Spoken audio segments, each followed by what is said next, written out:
welcome back sa ating channel na It's a Trap. So gusto ko lang kayong i-update dito sa ating bag setup, no? Kung ano na yung nangyari sa mga halaman dito, ano yung mga natuluyan, ano yung mga naka-recover at nagsisimula ng dumami ulit. So umpisahan natin dito sa ating unang mga tinanim, itong Helianthera minor. So itong Helianthera na to, nung first week, no, ay okay sila. Talagang sabi ko, ang ganda nung pagkakatanim natin. Biglang nagtag-ulan nun, so inilabas natin para maulanan. Ang mali biglang uminit after ng ulan. So may mga natuyo na mga leaf, no? So fast forward tayo sa ngayong araw na to. Ngayon ay nakaka-recover na sila after nung pangyayari na yon. So sa propagation talaga, napakahalaga na hindi mo siya laging ginagalaw. So ayun ang mali ko, nilabas ko siya, tapos pag-aakala na makakabuti sa kanya yung maulanan dahil nga halos araw-araw umuulan nun eh. Nagbaha pa nga sa Manila at sa ibang parte ng Luzon. So ngayon, tingnan natin sila kung ano na yung lagay nila. So, umpisa natin dito sa pinakadulo. So, ito ay natuyuan ng dalawang leaf or pitcher. Tapos, nagsisimula ng tubuan ng mga panibago. So, medyo tagilid yung pagkakatanim ko yata dito or dahil pag nag-spray ako, napalakas yung pressure. So, inisip ko, pwede naman natin. Arag na. Hayaan na natin yung ganyan. So, hindi natin hindi na, wag na natin galawin, baka maputol pa. So ito naman, kaya naging tabingi yan o nahati na ano ko, natuunan ko, kumbaga yung mabilis na movement, tapos na sagi ko siya. Ayan. So pero hindi pa rin siya natuyo, di ba? Dahil lagi nating minimist. So iba naman, ito pang isa na minor, tinubuan na ng mga, akala ko isa lang ito, yung dalawang, ano ba ito, magiging stock, hindi ko rin alam, pero natuyuan siya ng dalawa ring pitcher. So ito naman, ito yung medyo malala yung nangyari sa mga pinakamagandang propagation ko to, pero ang nangyari dito parang na-uproot siya, tapos dito siya nakalagay yung una dito, in-uproot ko at nireplant ko dito sa gitna kasi nga ang bilis niyang matuyo. So sala ko matutuluyan na to tulad ng mga nangyari ng mga unang pagka nanglubot na kasi ito, itong mga to. So sabi ko wala na to. Kung ito yung isa sa mga failed propagation ko na minor, pero ayan, kung makikita nyo may sumibol na maliit na pitcher, meaning makaka-recover to. Although hindi siya magiging multiple growth point tulad ng mga itong isa pang magandang propagation, no? Dahil ayan, kumbaga isa lang yung tumubo sa kanya. So ito naman na isa sa mga pinakamagandang propagation, I think. Ang ginawa ko dito, hindi ko na ginunting siya eh. Itong tatlo na to.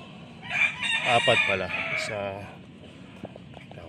Itong isa, dalawa, tatlo, apat. Yung apat na yan, hindi ko na yan ginunting, kundi parang sa Venus flytrap, pagka maghahati ka, hihilahin mo lang yung kabilaan na dulo. Ayan, nahati natin. Tingin ko okay rin yung ganon, dahil hindi natatouch ng gunting yung flesh ng halaman. Kasi syempre medyo sabihin natin, kahit pinainitan natin yung gunting natin, sa ano pa rin yun, kumbaga kung mayroong contamination, dahil nga ilang beses naman natin ginamit, hindi naman natin ginaan sa apoy ng paulit-ulit. So kung di makagets dun sa sinasabi ko, merong tayong video about sa propagation na ito. So hanapin nyo na lang. Tapos ito ang ganda, ang daming growth point. So after some time, pwede ito maging mother plant at paparami uli natin. Dun pala sa hindi na kakaalam, dati meron ako nasa 10 o 11 ganito kalalaki na Helianthera, at nakalagay yun dito sa isang lalagyanan lang. At ngayon nga, ayan, naparami na natin at karamihan doon nabenta na at iilan ay namatay dahil nung nagtag-init hindi nakayanan ng iba. At hindi ko rin alam, baka nagkapeste or root rot dahil hindi ako nagpa-flushing ng madalas ng time na yon. So mahalaga rin talaga yung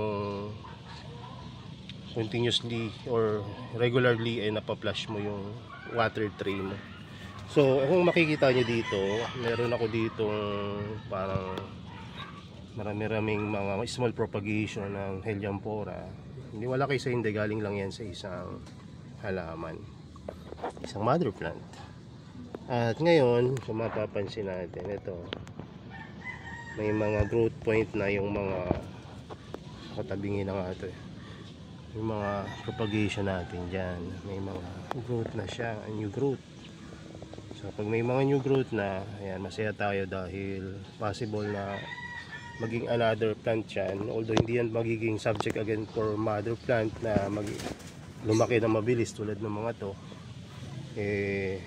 up kumaga ilang taon bago maging mother plant yan, pero at least buhay na, at na-propagate natin ng successful, so di ba may flower stalk yan, may flowers sila, so tinanim ko na rin. Ayan. So hanggang ngayon buhay pa naman, mga pailan-ilan na natuyo, tulad halimbawa nitong mga picture na to, stalk mayroon yata. Ito wala pa palang stalk ito yung flower. So ayan yung kumbaga buhay pa rin, tagal nilang matuyo, basta't nadidiligan at may life sphagnum. So yung ionizer natin parang na maalam na, pero di ko muna bubunutin, baka maghimala pa. Kaya na muna natin siya dyan. Minsan kasi may experience ako, brown na talaga, pero nabubuhay pa rin dun sa ilalim. Kaya hindi ko na muna bubunutin, although para sa akin napakababa na ng chance ang mabuhay na ito. So baka mawala na pero wala din, no? So ito yung Nutans naman, hindi pa rin siya nagpo-produce ng matured feature, pero napansin ko dito nung nilipat ko siya, mas mabilis siyang mag-produce ng new feature. So ayan, titingnan ko baka may algae. Ano ba ito? Kadidilig ko lang kasi minsan kasi baka may spider mites, maagapan natin kung meron, pero wala naman. So kung magkakaroon man, ang sagot doon ay lagyan mo ng Starkel G. Kaya nga lang yung magiging itsura na ito hindi mo ganun kaganda kasi magkakaroon ng pula-pula, di ba? Ang ating medium ay puti lang, tapos toppings ng live sphagnum. So ito yung Nutans, no? So dati may experience na tayo nakapagpalaki ng Nutans, kaya hintay lang natin to na ganun din yung mangyari sa kanya. Namatay yung Nutans ko dati na may matured feature dahil napaka-low ng humidity dun sa baba. Dun ko pa nilagay. So namatay siya kasama ng ibang mga nepenthes ko. So ngayon dito na sila. So may mga harang na, kaya hindi na yan.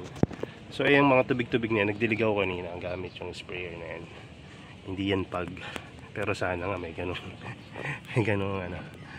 may ganung condition dito. So ito naman yung Ciliata. So pwede na talaga tong hatiin, pero tingin ko wag muna. Hintayin ko muna maging matured feature lahat bago ko hatiin.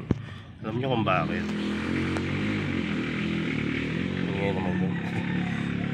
So ang Helianthera kasi, once na magkaroon na siya ng matured feature, at yung matured feature yung i-propagate, no, ang lalabas dun sa matured feature ay matured feature, hindi siya mag-umpisa sa maliit ulit.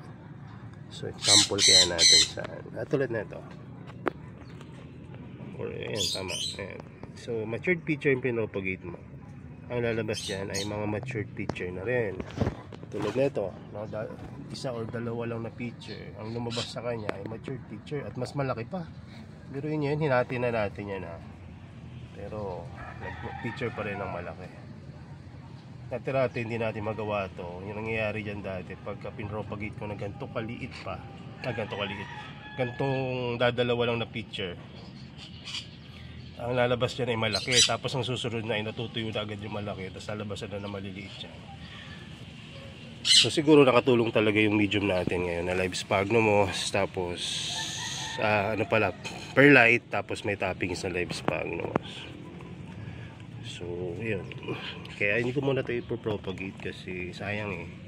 Pag pinropagate natin to ay maaalanganin pa yung mga maliliit na propagation. So hintayin na lang natin na tubuan pa ng mga maraming matured picture bago natin i-propagate.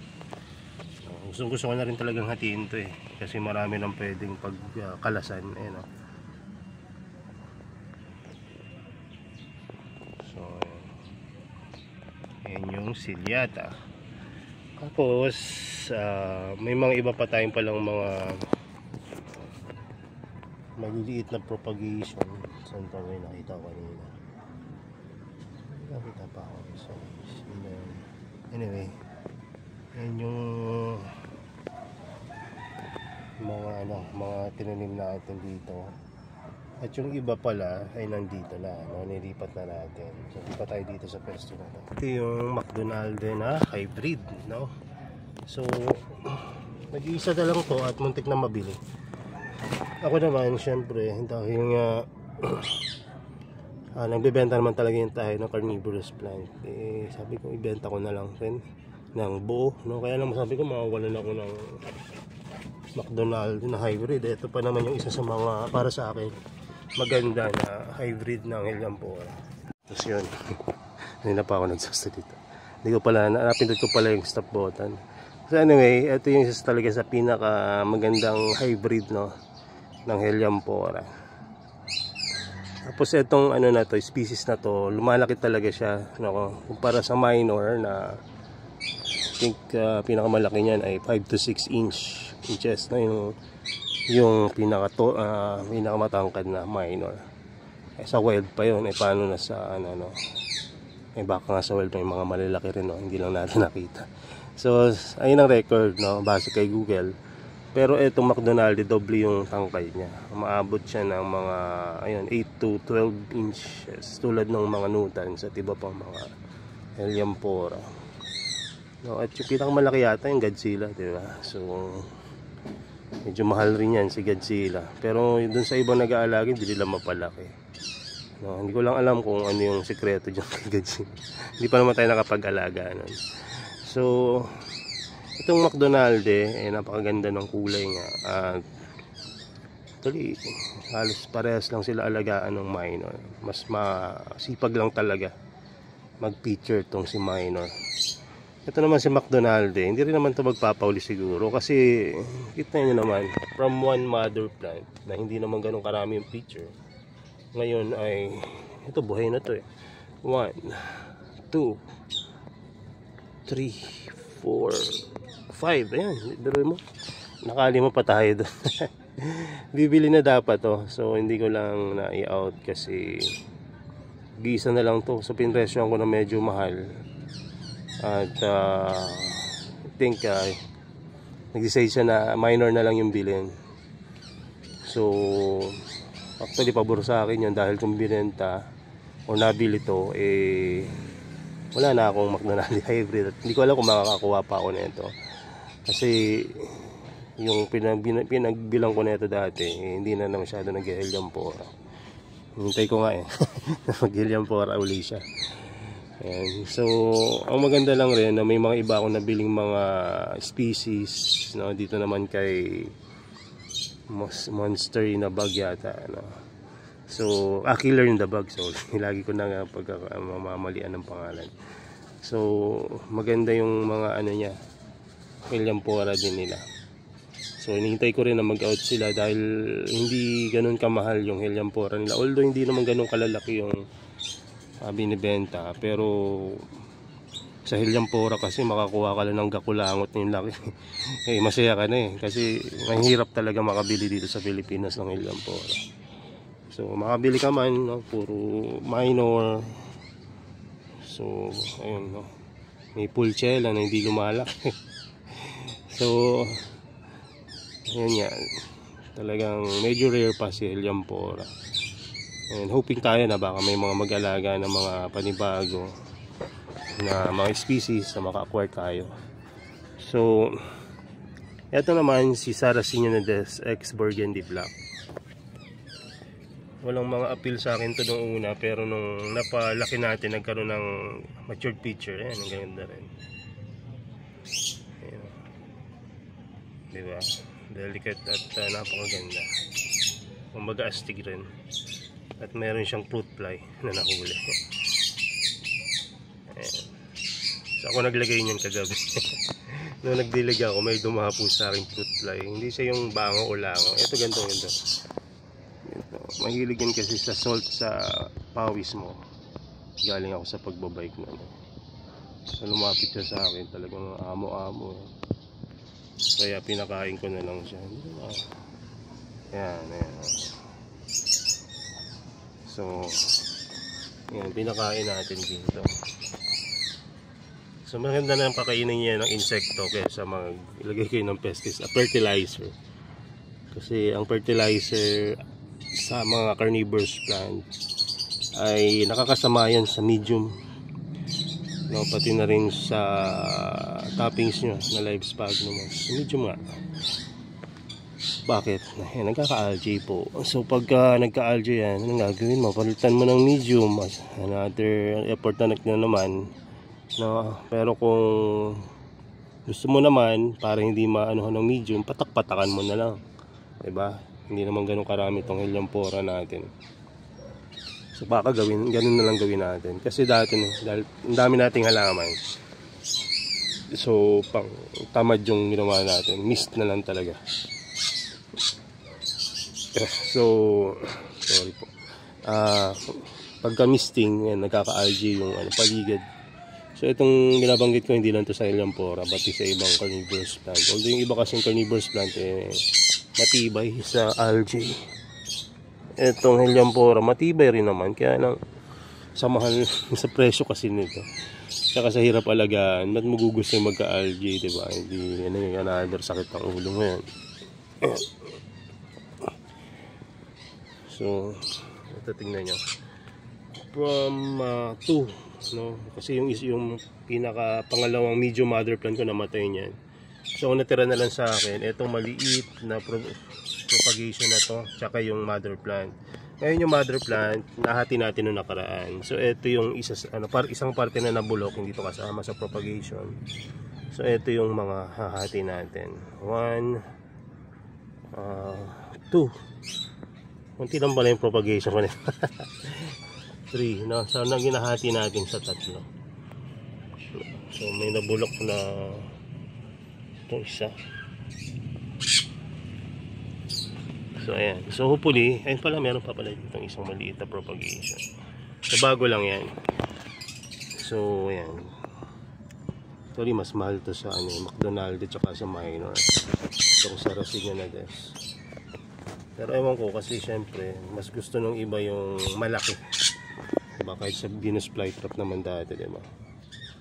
So mas mabili yung sa akin yung minor tsaka itong McDonald's. Itong Sarracenia Nades, ang mga nabili na ito karamihan mga collector. Kasi kung wala pa sila nito, ayan, bibili sila. Dati nung isa pa lang to tsaka isang napakaliit, talagang malaki yung presyo kahit yung pinakamaliit.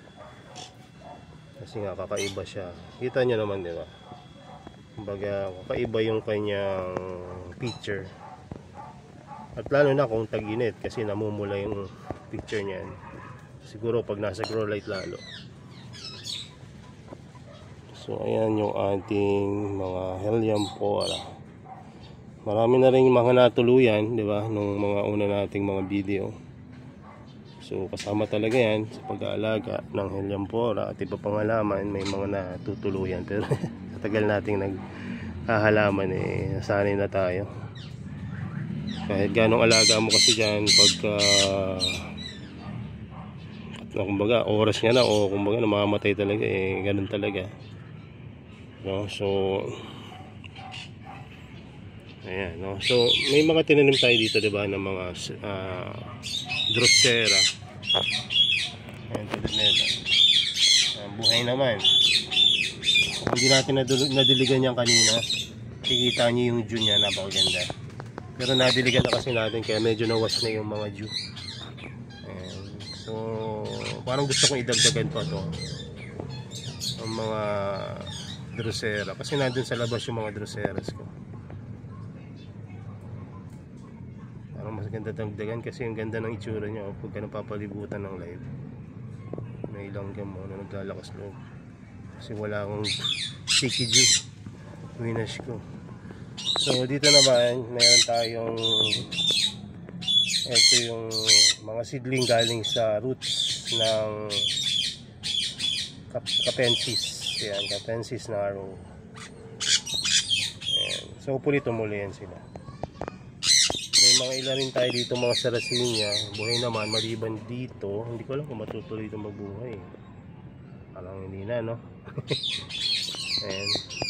So yun yung mga Helianthera na dead leaf na tinanggal natin. Hindi ko tinatapon eh kasi ako maghimala. Tapos ito yung mga iba pang sarasinya. So mga propagation na natin yan dito, tsaka seed grown yung iba karamihan. So ito rin yung sarasinya na tinanim ko rin. Nag-umpisa nang maglabas ng new feature. Tapos ilang aquatic plant na minurder ko ngayon, buhay na ulit. So yan, tapos ito turtleback. Yan, yung mga nakakaalam nga po ng turtleback, magkano kaya presyo na ito? Kasi kung mahal, paramihin natin. Kasi konti lang yung nakikita ko nagpo-post eh bako, hindi ko lang alam talaga yung exact ID na ito, kaya hindi ko ma-search talaga. Ayan, so ayun lang muna po, at ako po ay mag-aasikaso sa baba, at bukas may paparating kaming supplies para naman sa isa pang hobby na pinaplano namin gawin, no? Para meron tayong panibagong pinagkakabalahan after na itong bees, dahil yung bees medyo sa awa ng Diyos gamay na natin yung basic. Ngayon inisip namin na mag mushroom. So kaya ako magma-mushroom kasi for healthy alternatives, no, sa meat. Kasi ang mushroom masarap rin yan na pagkain, no? So bumili ako ng buto or spawn ng mushroom, oyster, tatlong klaseng oyster, white, yung pinaka-common sa buong Pilipinas, yellow, and pink. Tapos bumili rin ako ng shiitake. Hindi ko alam kung ba't shiitake, dapat pala at least lion's mane. Hindi, dahil pala shiitake yung in-order ko kasi nga nakakuha ako ng heat tolerant na na shiitake. Kasi usually ang shiitake sa malamig nila gusto. Itong shiitake na ko, yung strain niya medyo kinakaya daw yung init. Hopefully kayanin, no, kasi hindi biro yung pagsisitake. Ang oyster medyo experience natin dati, nakapag-alaga tayo ng 100 fruiting bag, at ayun, medyo madali siya, halos wala akong gagawin kundi diligan at bigyan siya ng humid environment. Kasi ang binili ko dati fruiting bag na colonize na, so hintayin ko na lang mag-fruit yun. So naubos na yon several years ago. At dahil nga gusto natin magdagdag ng mga bagong pagkakabalahan dito at alternative sa meat, yan, bumili tayo ng seeds ng mushroom or spawn. Tapos ayun, darating bukas yung mga natin, pang gawa ng materials ng fruiting bag na. Tapos ayun, titingnan ko kung maibibideo natin kasi napakarami na namang instructional video about sa mushroom, at medyo challenging para sa akin yung mushroom kasi sa paghahalaman pwede yung parang tansya ba, no? So ayun, painitan ng konti, no, acclimate, no, hindi yung 8 hours mo siyang paarawan tapos after 8 hours pa ganito ganyan, yung mga instruction ba na na maraming steps. So stages kasi pag sa mushroom, tapos may mga contamination dahil parang tissue culture ng mushroom pero mas madali. So I think kaya naman.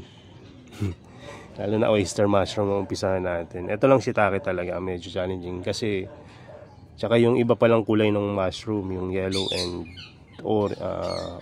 and pink. Kasi hindi ko pa nakapag-alaga. Yung puti, medyo ko sa tingin ko medyo nakagamay na natin. Pero iba ngayon dahil tayo mismo yung magtatanim. So kung gusto niyo mapanood kung paano yung proseso ng pag-uumpisa natin, sabihin niyo lang, i-video natin. Kasi para alam nyo kung ano yung pakiramdam, experience, anong ginagawa natin, ano yung mga magiging challenges, mali, dahil gano'n naman talaga nasa umpisa pag hindi mo pakabisado yung mga ginagawa. Pero may mga nag-guide sa akin dito sa mushroom, at yung mga dati kong kaibigan yon sa mushroom community, which is very thankful ako na hindi sila nag-alangan na i-share sa akin yung mga nakalimutan ko ng mga steps sa pagmamashroom. So yan sila, Ma'am Bing Ruado. Yan, siya kasi Sir Ricardo Nablo. So mga kahit pa paano, kaibigan natin yung mga yan, lalo na sila yung dalawa na si Ma'am Bing tsaka si Sir Ricardo. So pati mula sa pagbili ng ng pressure cooker, kung saan yung magandang bumili, ayan, ginaid nila ako kung ano yung mga materials na kailangan ko, ano yung, kasi ang plano ko nung dati, itatanim ko sila sa rice hull, so sabi nila wag ni rice hull kasi pinampipiler lang namin yan sa fruiting bag. Ang kailangan mo talaga dayami, tsaka kung may kusot or sawdust, ayan ang ginagamit daw nila. Sabi ko, paano yan, wala namang mga rice field na dito sa amin sa GMA Cavite. Sabi niya, maghanap ka, try mo maghanap. So sabi ko, wala po talaga. Nag-bake ako kahapon kasi dito sa Carmona meron pang mga rice field dyan, kaya lang na-develop na yan ngayon. Hindi na sila yata nagtatanim ng rice dyan. Sabi ko pa, kung para sa kabayo, kasi merong karerahan ng kabayo dyan dito sa amin banda baka ako may nagtatanim pa para sa kabayo, sabi ko baka makakuha ko ng para sa mushroom ko. Wala talaga. Kung may alam po kayo, kahit medyo malayo-layo, basta kumbaga hindi naman mura, kumbaga nasa tamang presyo, na dayami, yung po dried na, baka makabili ako sa inyo. At GMA Cavite lang kami. Kung may delivery kayo na malapit, makikisabay lang po. Hindi naman ganun karami yung bibilin ko. Pero bukas may paparating po ako na mga 20 sako na rice hull. Panggatong yung rice hull kasi meron akong kalan dyan na gatong ay rice hull, yung Biolexis. Tapos ang gagamitin ko medium ay sawdust and coco peat. Yun na lang yung pinang ko. So yan, basta baka hindi rin kayo interested sa mushroom, hindi kumbaga sarilinin ko muna yung pag-uumpisa, at kung interested kayo, isi-share ko sa inyo kasi para sa ating lahat naman to.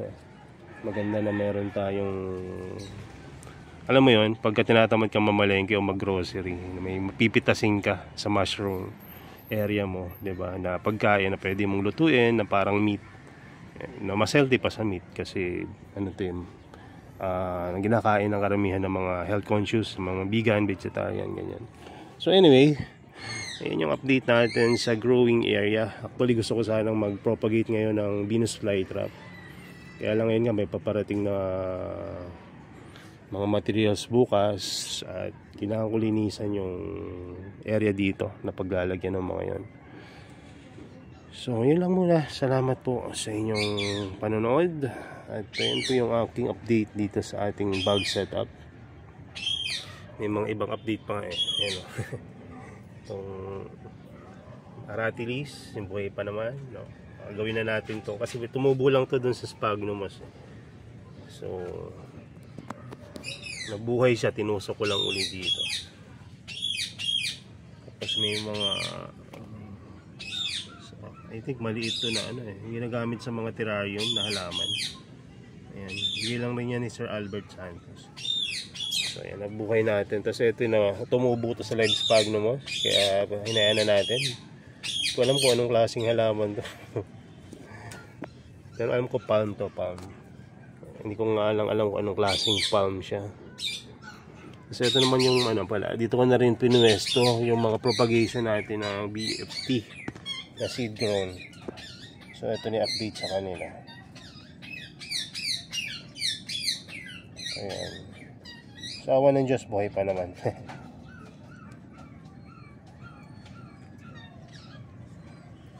So dito ko nilalagay para madalas ko nadidiligan kasi maliliit pa.